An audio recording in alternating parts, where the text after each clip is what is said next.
Hello and welcome back to White Whale Comics. My name's Alec, and John's repping my shirt. I Welcome, am.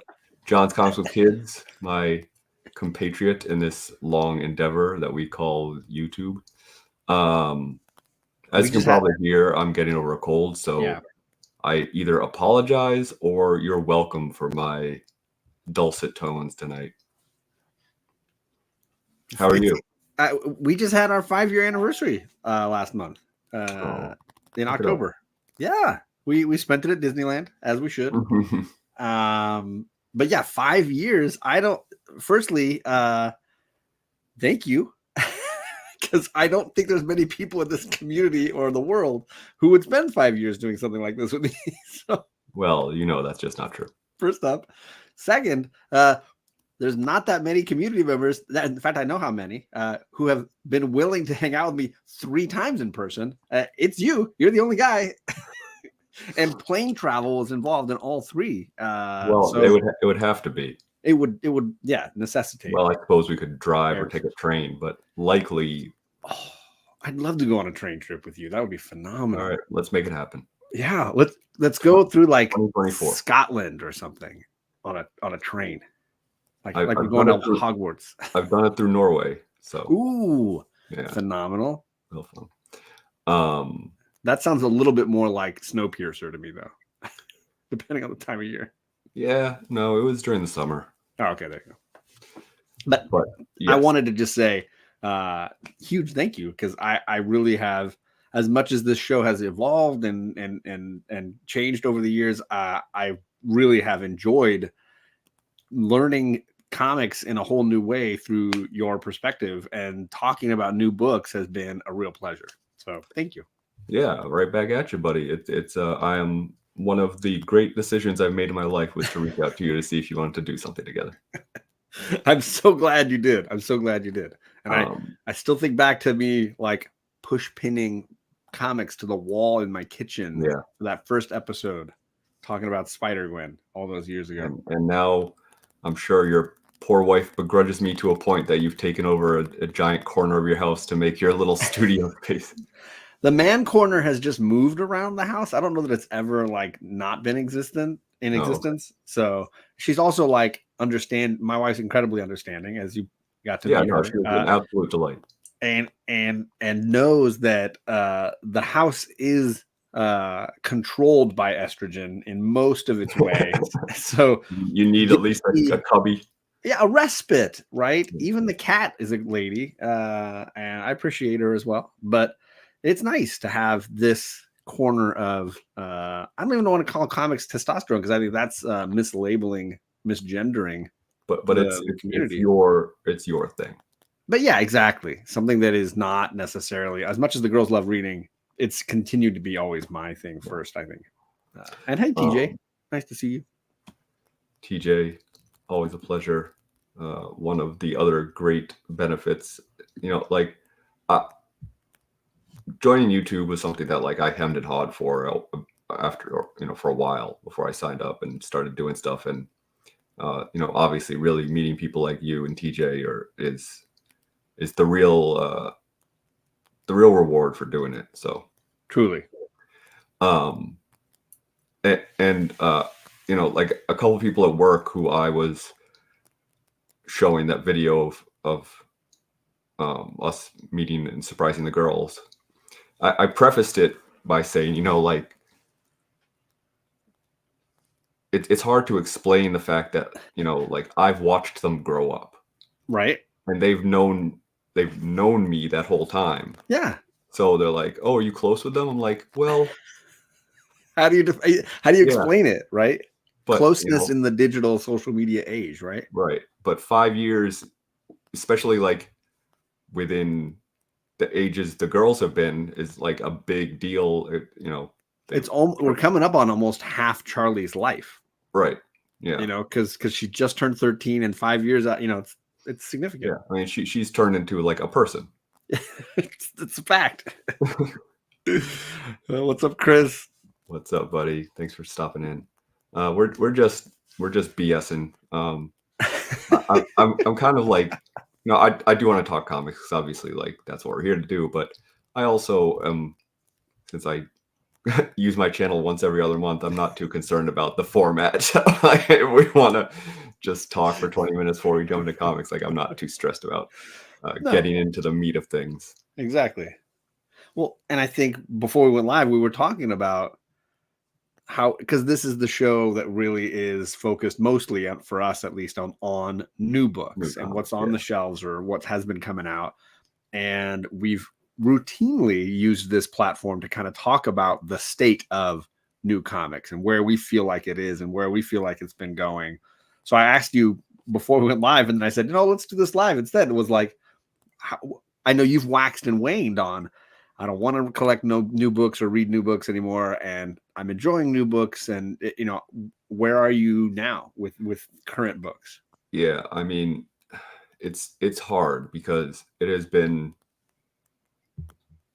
my passion basically my whole life. So not not going to the store on a weekly basis is something that just seems so foreign at this point, Right. that it would be hard to disconnect from it. I mean, and it's not that I want to. The issue is that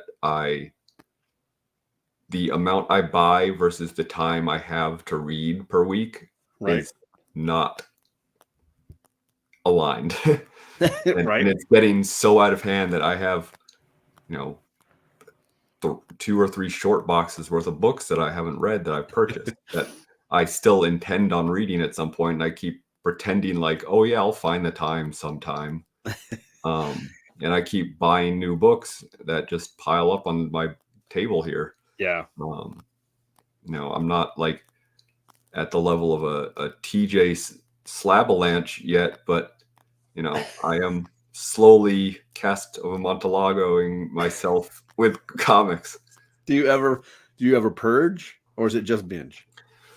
I have in the past most of the time prior to moving. So like I'll be like, oh well, we got a move coming up, so I don't want to have to move all this stuff. Let me dump a bunch of stuff at the comic store. But Yeah. um, it's hard right now because of the way the market is and the industry is that, unless I'm selling key books, I'm going to get next to nothing for them, which Right. is fine. Like, I don't need to get my money back, especially for new comics. I look at it as kind of, if it's something I want to collect, I collect it and I don't care. If it's something I want to read, I read it and I enjoy it, or I don't, but it's $4 that I've spent to read the book. So, I don't want to throw it in the trash because that seems kind of So heartbreaking wasteful. to me. Yeah. But I don't want to mail someone a big box of random books and say like, "Oh, here's an A-OK. Now it's your problem." Hey, don't shame me like this. But Yeah, so I mean, the other option is just to sell like a long box to a comic shop for $25, which is fine. But like it's at that point, the effort it takes to put together that long box and bring it to a comic shop and deal with I mean, I work for one now, so it's not as big of an awkward situation where you walk in and say like, "You want to buy my crappy shit books?" yeah. I mean, I'm in the same boat. I don't think I buy maybe nearly as many. I'm near to 3 or 4 books a week. I don't know if that's similar to you, more than you. I most of them are Poison Ivy covers. You stretch it across of the month, and you get a lot of Poison Ivy. TJ, to be clear, I am not currently moving. I'm saying in the past, yeah. when I have purged books, it has been when I was moving. Right. So, not going anywhere at the moment. But now I make a point with the new single issues I buy, not with the trades and omnis and hardcovers I buy, because I buy a lot of those as well to balance out fewer new issues. I make a point of reading my new issues. Like I have a hard time buying another week's worth of new issues without reading last week's. Thankfully, last week I only had one new issue, so I waited and I just threw it in with this week's books to read, because I knew this week would have 6 more, so whatever, it's 7 total issues. But if when I start to get a little anxiety when it comes to I haven't read my single issues, omnis and hardcovers, I just stockpile that stuff, and then I go on vacation. I bring it with me. But personally, I'm feeling less interested than say 2 years ago in single issue independent comics. And I think it's not a comment on the quality of independent comics as much as it is on my reading habits evolving to the point where I like trades and I like hardcovers and I prefer reading an entire story as opposed to getting the single issues. And the last book I was holding on to doing this for was Philadelphia, and I'm still really loving that series and really loving what Rodney Barnes is doing and what Jason Sean Alexander is doing. But my collecting has evolved to the point where I'm really just reading a couple of Marvel and DC books that I like, that creative teams that I'm enjoying, and then I'm buying I'm buying these trades and hardcovers and appreciating those stories in that format. And then to your point, I stockpile the ones that I want to keep, and then I organize the ones I want to give away as far as, hey, at the end of the month, I've got a giveaway, and I've got a little pile of Marvel, DC, and Image, or Marvel, DC, and Indies. And then I can send them off to people who've never had a chance to read X, Y, or Z, Well, so that's where I'm at with new issues, and why I get fewer and fewer indies that way. Going back to what you said a moment ago, and I know we've talked about this probably ad nauseum on this show or on other shows, but I don't know, is it your reading habits or the way that books are being written that you enjoy it and trade more? Because I feel like, as we've discussed, I feel like more and more independent books are writing for trades. And you've made that comment a few times, and I've always felt like it's a chicken and the egg, and I can't break it apart. Maybe it is, yeah. And I look at it from the view of, I know my storage capabilities. I bought another short box, which I told myself is going to be the last one. Yeah, right. And that it's never the last one. And I'm going to clear out a bunch of stuff and then just live off of these. And every time I get to the capacity point, I'm going to figure out a way to clear stuff. Get rid of something. But I do have space in general as far as in boxes. But for me, it's definitely been a capacity issue, and I love reading an entire story. And as much as a single issue can be a lot of fun, I want the next issue, and maybe it's a binge TV symptom where I'm in the binge era of television, and so Netflix now I've ruined us for. Yeah, I don't want commercials, and I don't. So there's no ads now in my comics when I read a hardcover, and I don't have to wait for the next issue. I can just plow right through it, and the cost in a lot of cases is better. Yeah. So I've talked about it a couple of times with Immortal Hulk, where I went and I read 25 issues. I enjoyed 25 issues. I didn't want to stop reading it, but I knew if they did 25 more issues, which they had talked about, and I did not buy those issues, and I didn't store those issues, and I didn't buy backs and boards for those issues, it would cover the cost of the omnibus. Sure. And I want to have the omnibus. So I halted myself right then. I tried to plug my ears when anybody told me about a plot line in the story.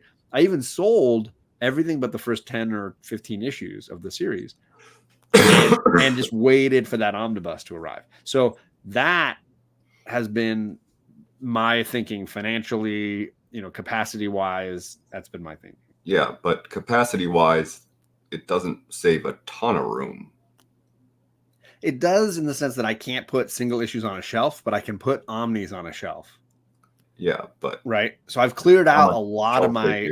I'm out of shelf space. I have a stack of trades that don't fit on my shelf, in addition to the stack of comics that I have that I haven't read. So I grew up in a house of educators. I was raised by my dad's. My dad was My dad was a teacher and a principal.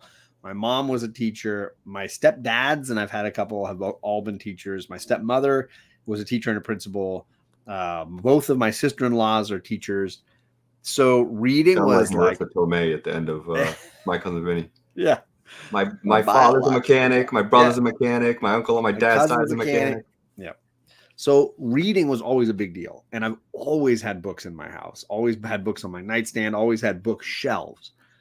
And what this 5 years time has done has made me kind of purge a lot of traditional novels off of my shelves and replace them with graphic novel series and hardcovers. And so I think I'm still have room, and I've been clearing out series, I don't need that Tom Clancy book or that Michael Crichton book. Instead, I want to have East of West or whatever up there, Shelves are nicer than beat up short boxes, but for trades and hardcovers and omnis, it's been nice. They look great up on a shelf. Listen, and I've got a full bookshelf, floor to ceiling, just for me, and then another one in the living room that's enclosed in the cabinet just for me. And it's been easier to store that and not have the singles.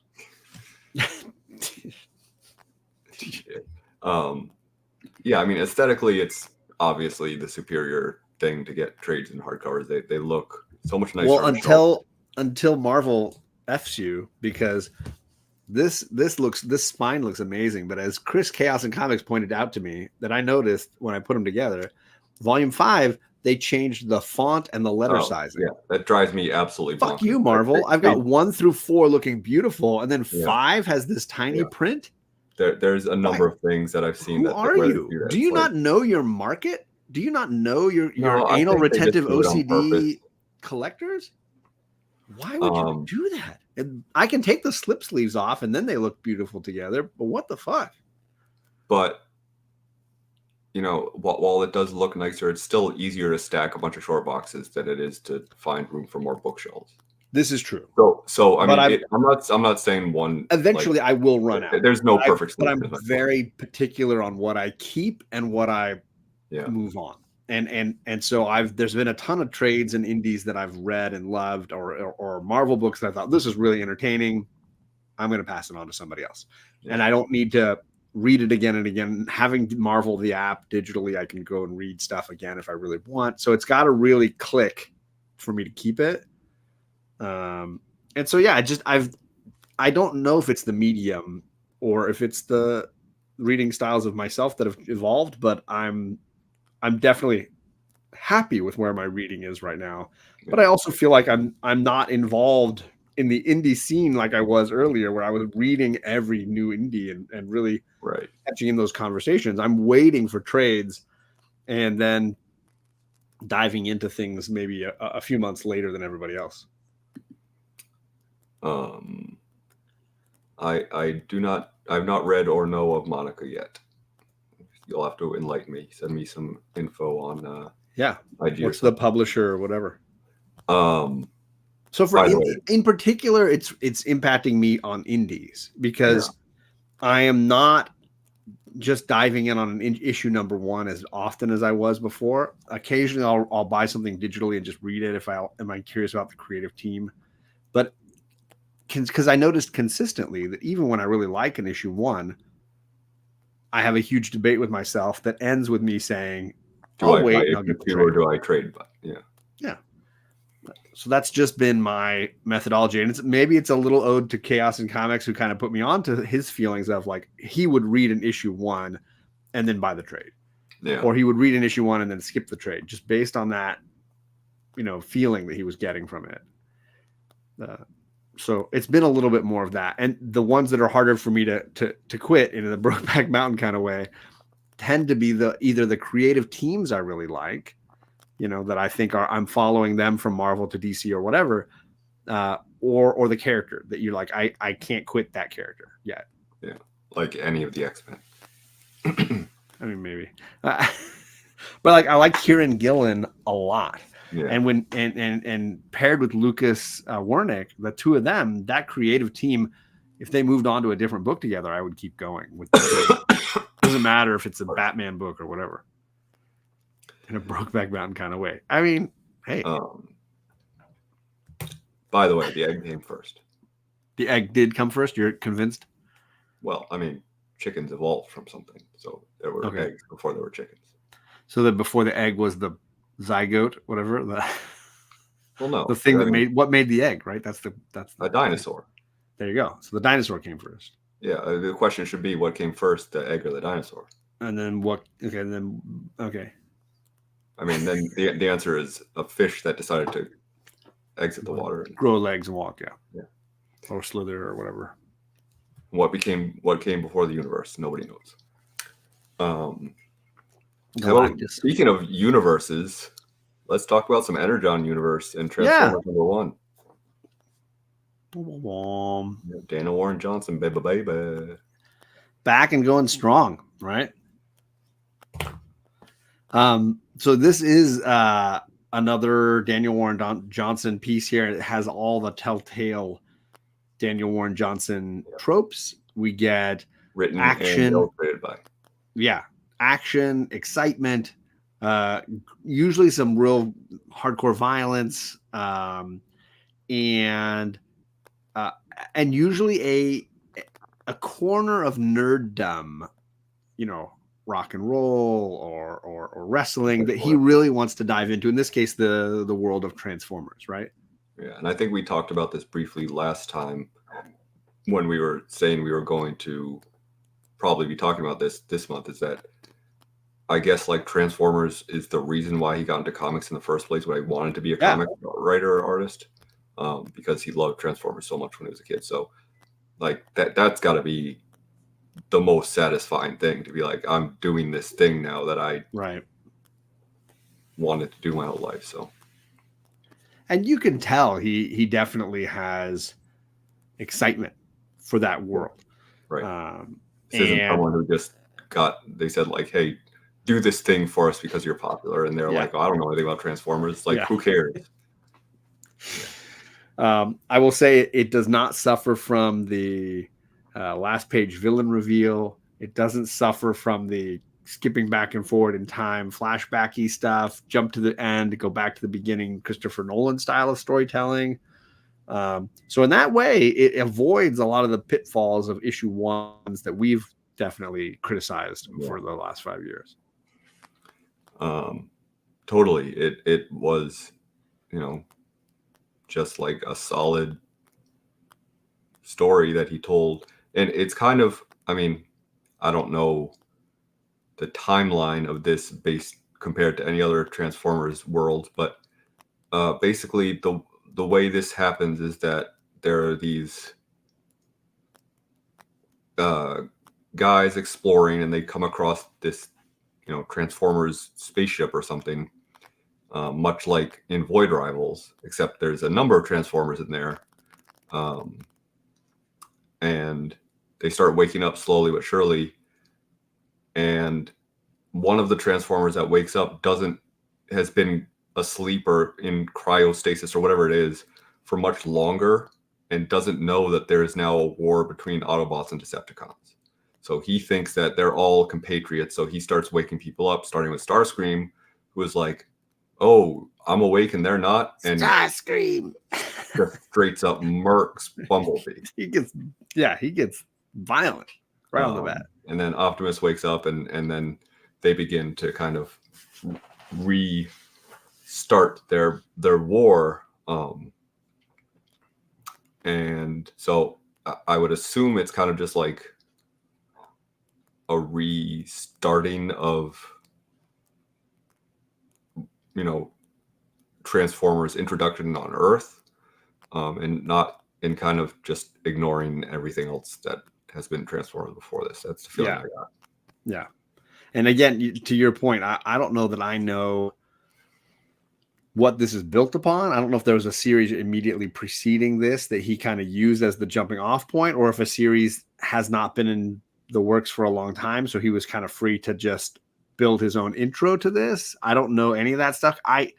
The biggest flaw in this whole book for me is me. Like, I have not read a Transformers comic book in decades. I have not watched anything with Transformers in decades. So the John who was a teenager watching the animated movie would probably be like ready to rock and roll with this.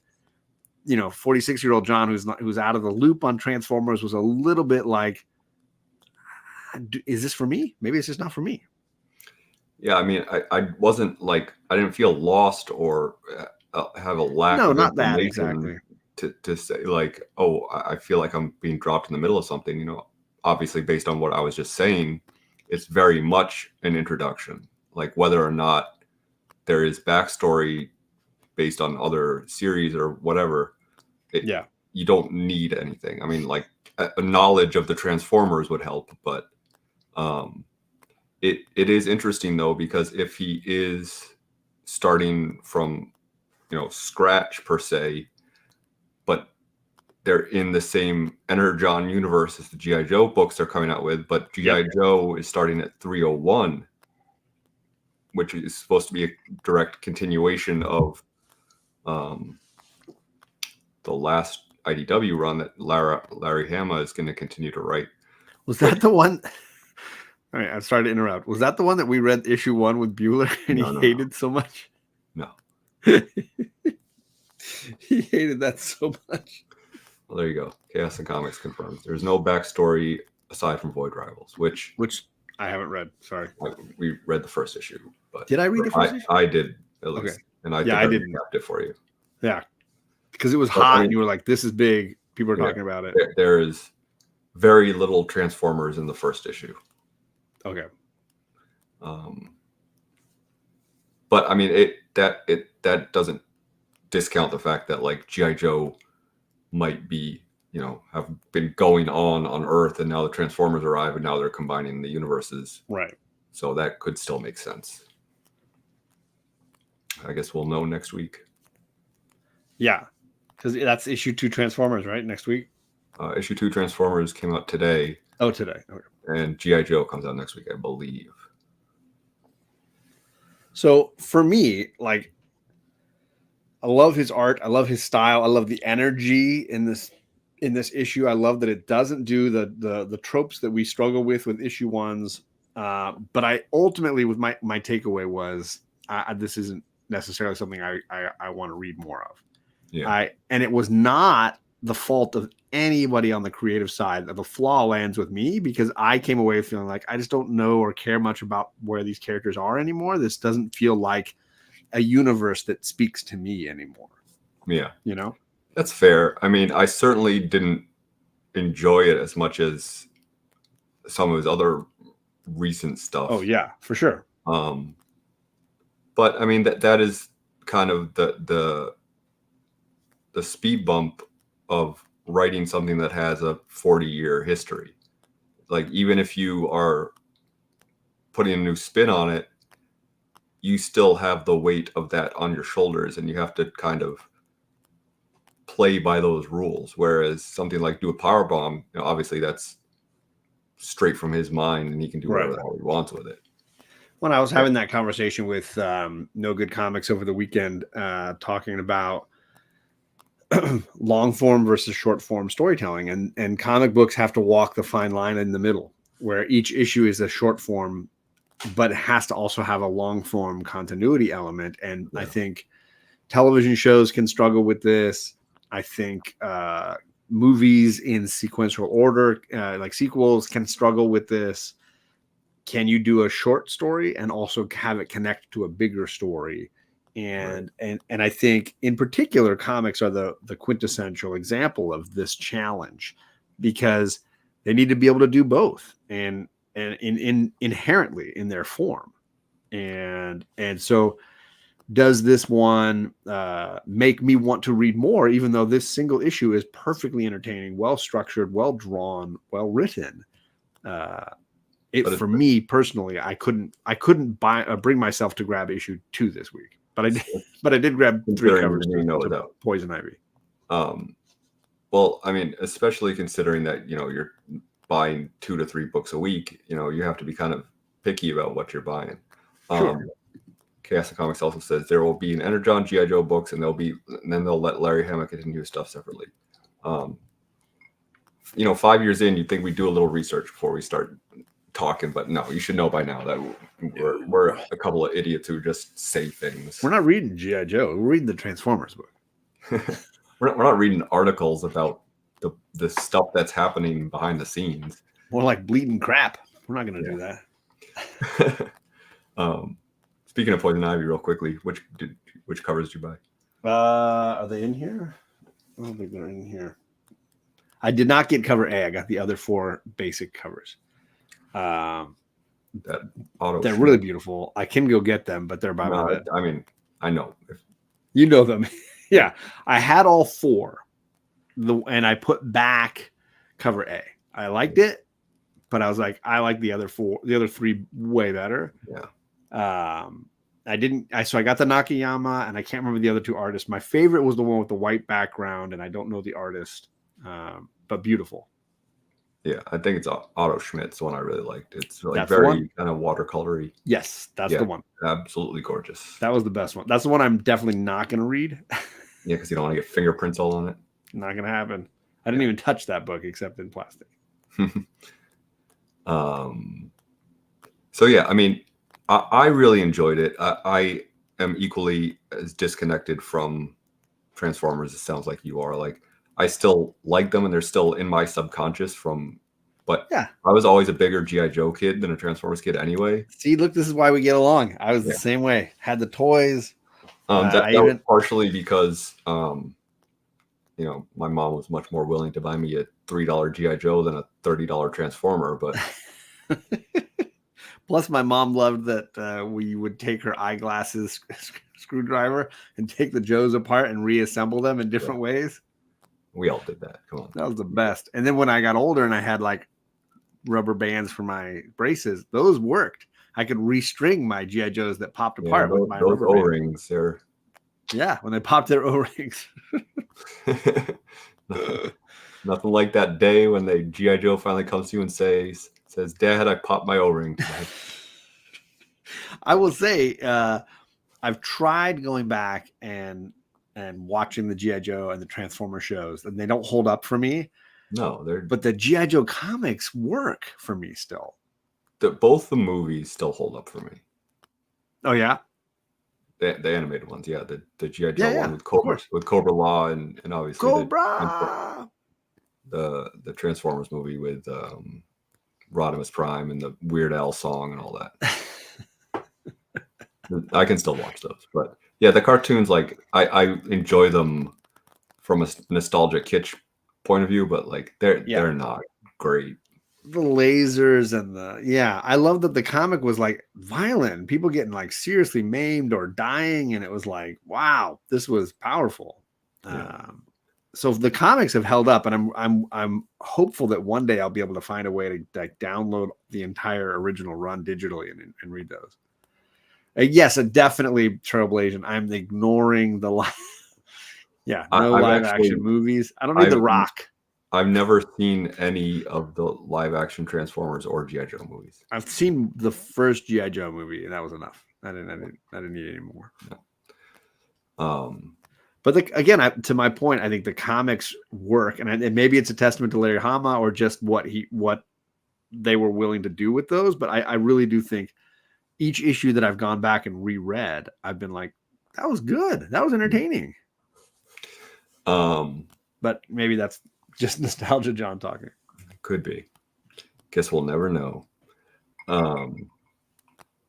But I mean, it sounds like I enjoyed it more than you did. The biggest criticism I had of it was that there were a number of panels where I felt like I kind of got lost as to what was happening action-wise. I can't think of any examples at the moment, but there were a couple times where I like looked back a page, or like, I flipped a page and I said, "Wait, what just happened?" And I got it through context, but it wasn't smooth necessarily. Okay, a little clunky, maybe. Yeah. Okay. And I knew enough of the characters that were in the issue that I knew when it was an Autobot or a Decepticon, bad guy, good guy. Enough of that. And there were some really great sequences that I thought were well done. It's basically wall-to-wall action. There's very little else. There's not a whole lot of expository dialogue. No.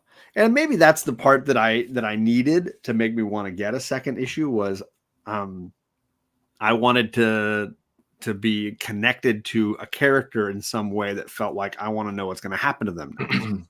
And because I don't have that instant connection to the Transformers just as an IP, I'm sort of left going, all right, yeah, it was entertaining, but if I hear amazing things, maybe I'll grab the first trade volume or something. I mean, I'm going to stick with it just because I like him as a creator so much that, and not that I dislike Transformers as a property. So, I'll give it a few issues to see if it kind of gains some steam, or if it's just going to be action, action, action every issue, I'll get bored of that. But I trust that he wouldn't do that, and I think he's probably trying to just like kick it off strong and then move into the heavyweight, because he's not a guy that's known for light reading. Now, his stuff always packs, even like Extremity, which I think is one of his weaker pieces, has incredibly big ideas and powerful emotions and lots of things going on in it. So I have zero doubt that he will end up adding some emotional heft to this. I just, because it wasn't there in issue 1, I wasn't motivated to get issue 2. And that's what probably would make me give it an 8 out of 10. And feel, I mean, there's not much to spoil Trouble Asian. There's a couple of characters that die, and a couple of characters that maybe we are shocked aren't going to be in this run. Well, I mean, they're robots. We don't know. They might get rebuilt. This is true. But to more broadly answer your question, this show is always fully spoiler. So we don't. I mean, he said, "Do you think he's really dead?" We're talking about Bumblebee. Yeah, presumably. I mean, no one in comics is ever really dead, but the fact that they put his death on one of the second print covers, I feel like it's at least going to be for the medium term, right? That he's not. They're not going to bring him back in issue 3. Right. I'd be very surprised. I mean, I don't know what the laws or rules of rebuilding transfer. I mean, obviously in the movie, spoiler alert, do your research. Optimus gets killed, and just by getting shot, basically. Right. And Rodimus takes over the mantle. Yeah, exactly.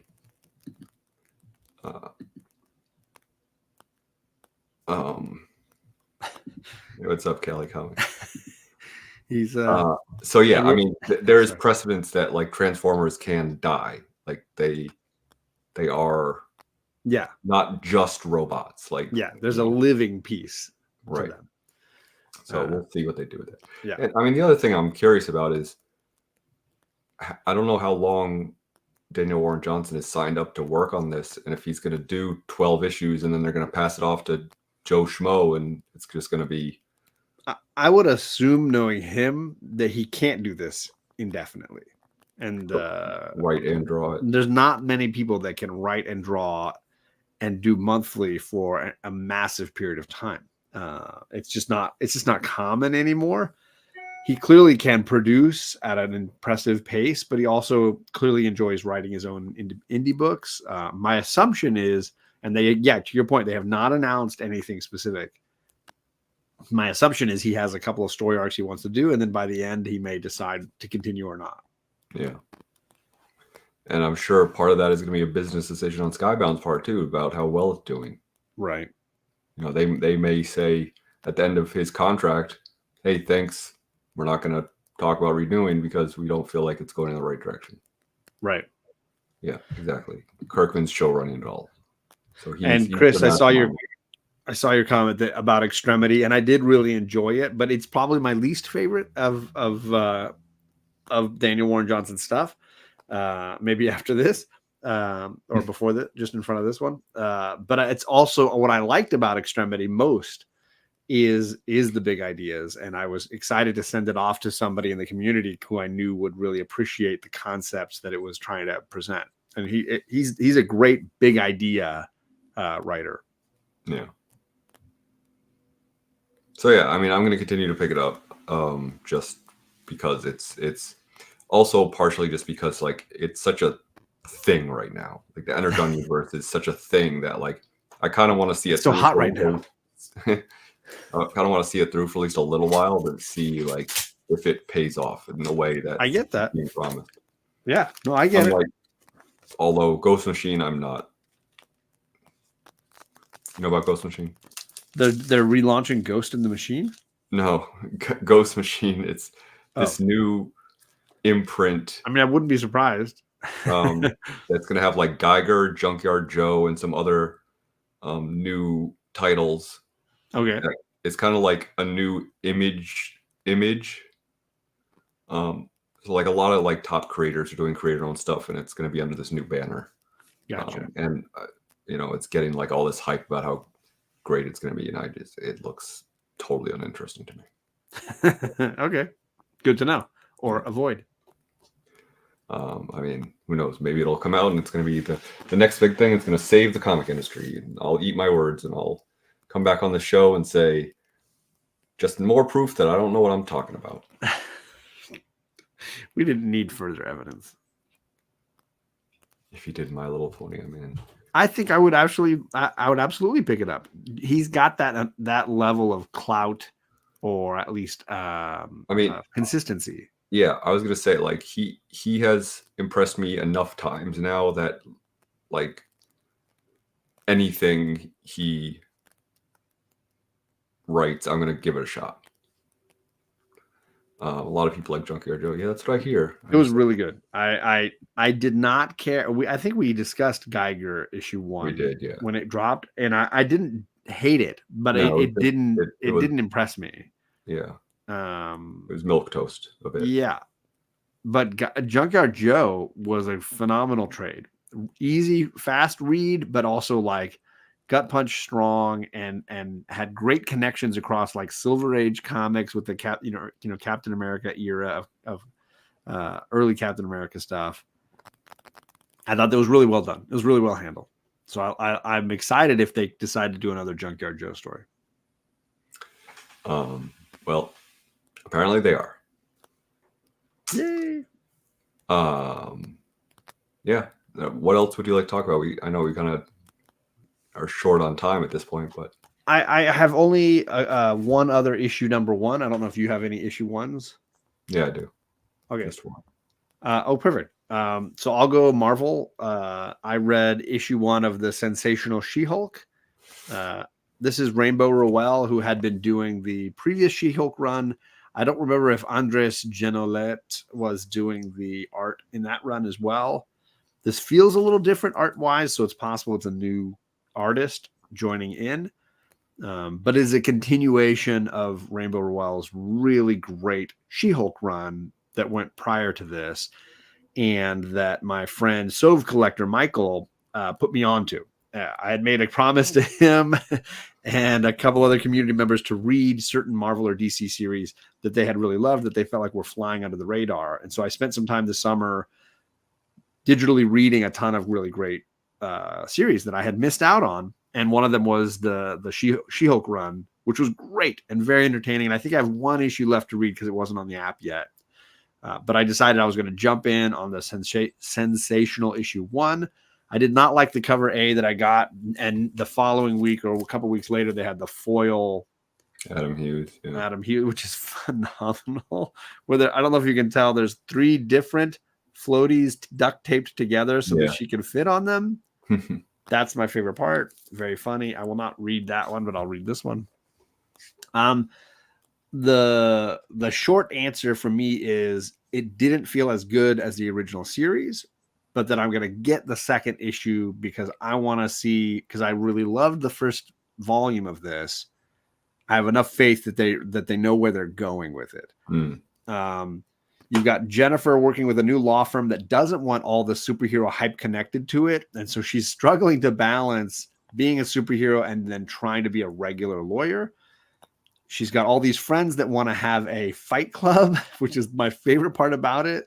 So like Thing and the Absorbing Man and Volcana and Titania, they want to have like a superhero fight club where they can get some of their frustrations out and punch somebody that's not going to die when they do it.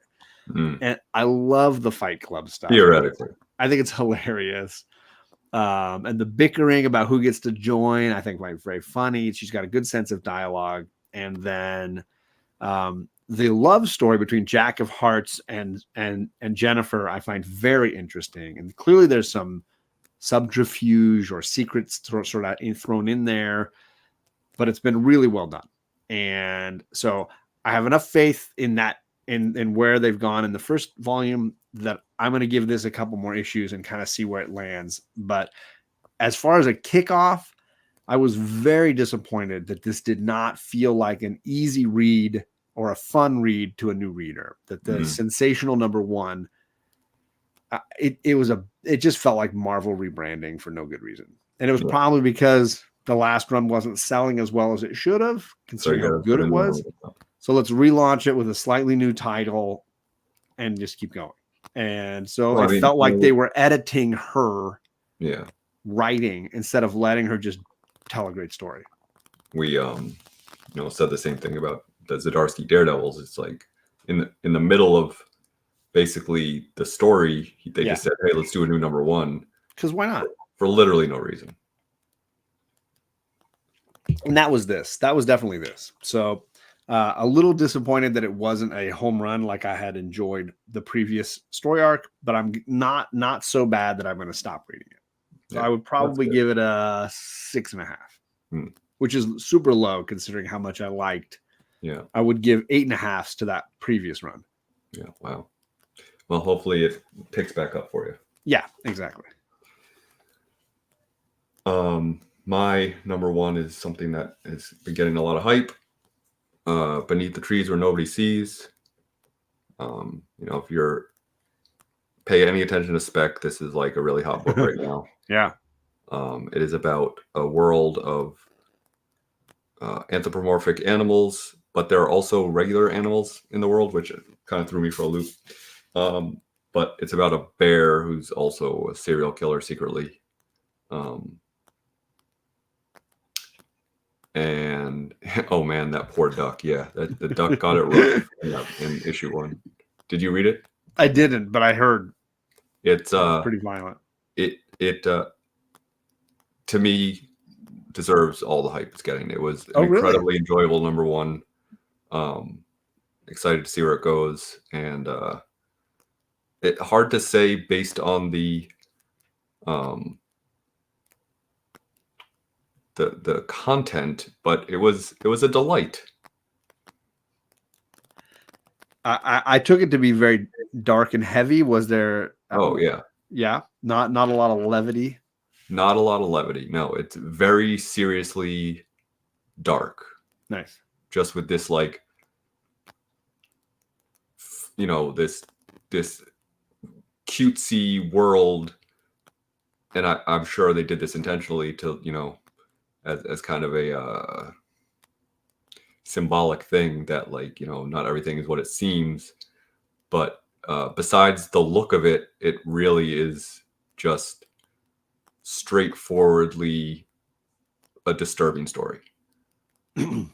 It looked to me like it would have similar Stray Dogs vibes in that way, that like it looks like a Don Bluth art style, but it's like serial killer story. Yeah. Now at the same time, I didn't like Stray Dogs, so I was not on that bandwagon. I'm sorry. I read the trade and it didn't wow me the way it did other people. So I avoided this for that same reason. But now you got me hooked. Maybe I'll go read it digitally and then look into a trade. Yeah. I mean, obviously it's issue 1. It's hard to say if it's going to be worth it in a trade. Right. But I think by the time the trade comes out, I'll know how people feel about that first arc and how it ends, Oh, yes. I did see that came out. Going back to Monica, is the new Daniel Klaus book. I have not picked it up yet, but it only because, as we talked about at the beginning of the show, like my to be read list is so long that I don't feel like I need to buy hardcovers that are also not going to get read when I can buy them when they, inevitably go on sale at some point or something. Correct me if I'm wrong. Klaus, is that the Ghost World guy? Yep. Okay, good. I'm not crazy on that front, at least. He did 8 Ball and David Boring and a number of. I think Ghost World is the only thing of his that I ever took the time. Yeah, no, he is like an upper echelon of indie creators, like true indie creators. Like he is. Yeah, $30 better go to the library. That I'd be happy to read it at the library for sure. Get that Hoopla app going. Yeah. But yeah, no, he is an amazing storyteller. So I'm sure it is excellent. Nice. Kelly Comics said the second print looks cool too. Yeah, I've not seen the second print yet, but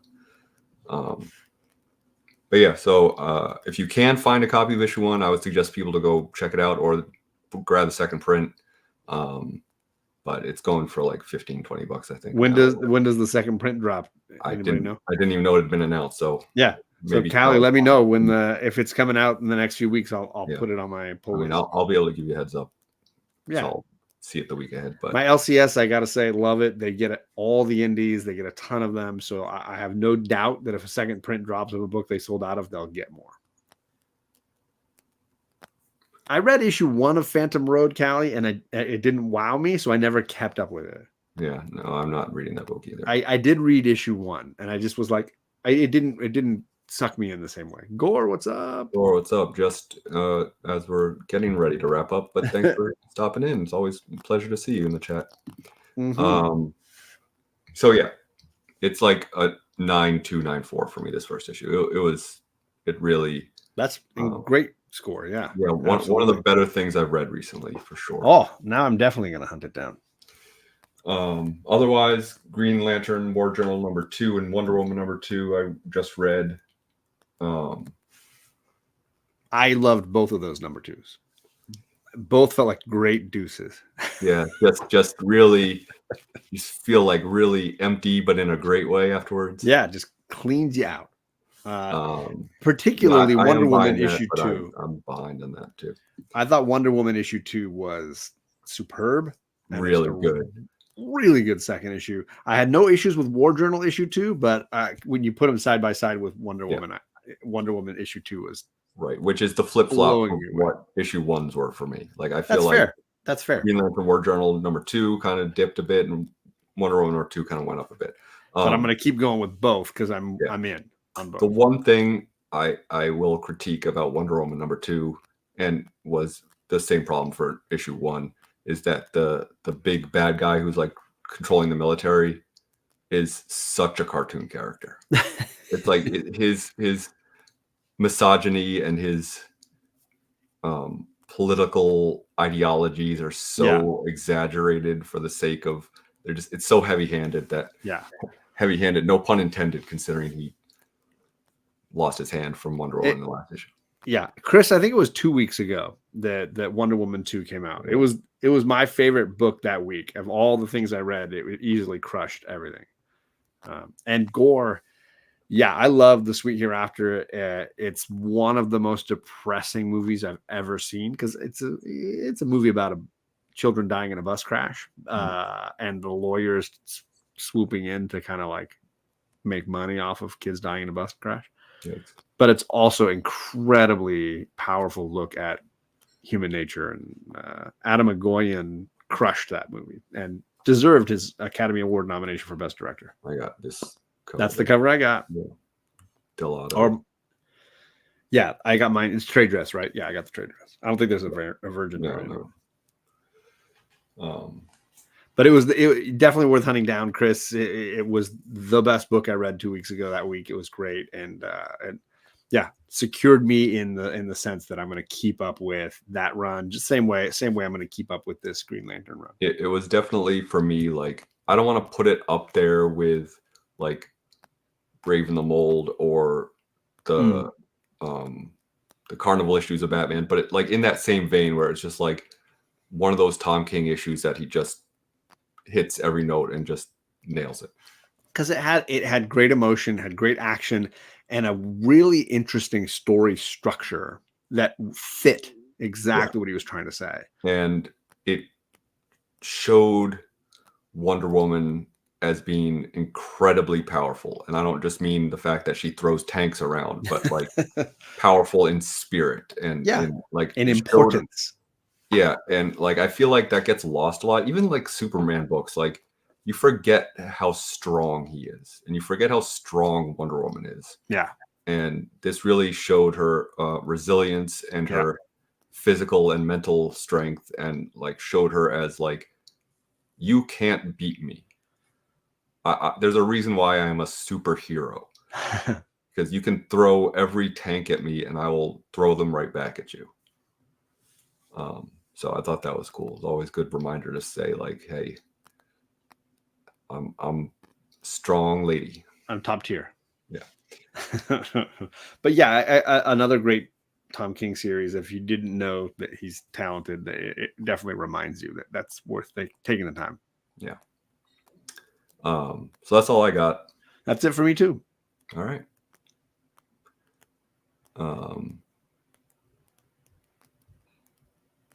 I mean, I would recommend this. Yeah.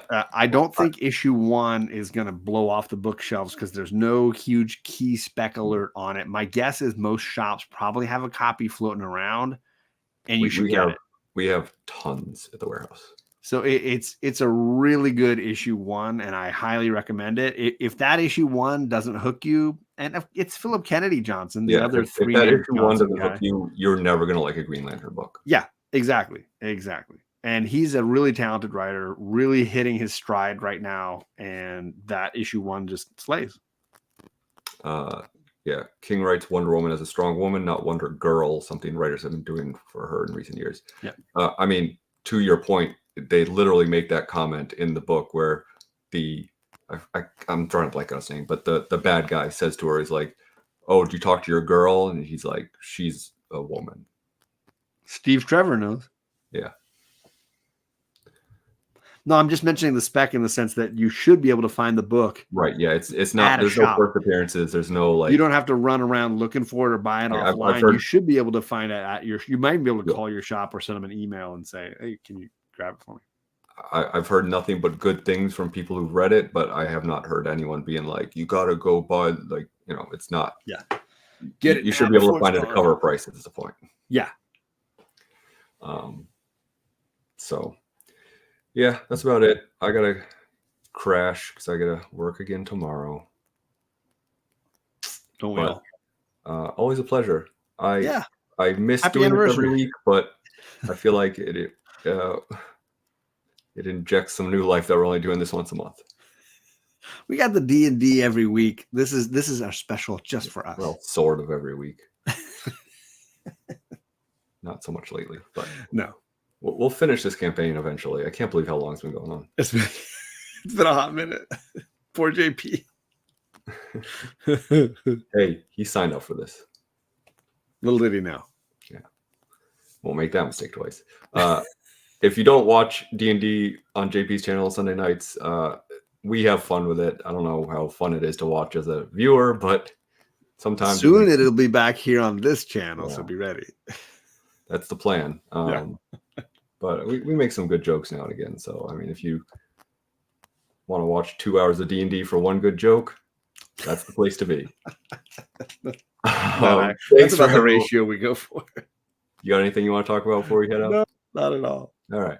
Thanks, everyone, for hanging out with us tonight. I appreciate it, especially considering I basically don't do anything on this channel anymore. So the fact that any of you are still hanging out and jumping in my chat really is nice to see. So thank you so much. Thank you, John, for hanging out as always. And we will see you next month back on John's channel, where we're going to be talking maybe Punisher and who knows what else. I definitely got that one. All right. Have a great night, everyone. And never turn your back on the ocean. Bye.